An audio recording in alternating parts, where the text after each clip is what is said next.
今場咧就係蔡一傑強勢回歸嘅一場。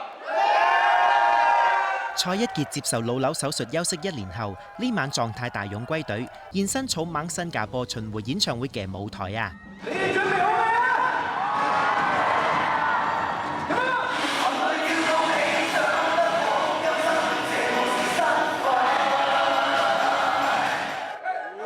未喂，真係恭喜你回歸舞台，成功順利啊！多謝啊！今晚直情係好似成班新加坡嘅朋友同你賀咁樣喎，好似一出場就已經即係起哄啦，已經有一段時間有1年啦，咁就冇上舞台啦。咁其實用一個平常心同埋一個平時嘅狀態咧，可能有啲朋友會擔心我第一次上翻舞台嘅時候嘅情況，咁但係我可以話俾你聽，係完全好似同以前冇乜分別啊！咁所以大家唔使擔心我。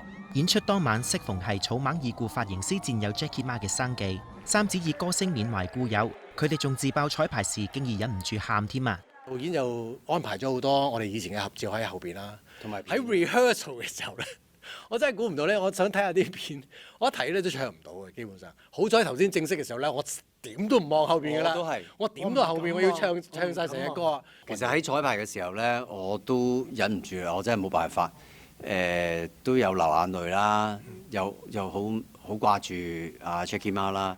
難得嚟到開 show，當地 fans 點會咁易放草蜢走啊？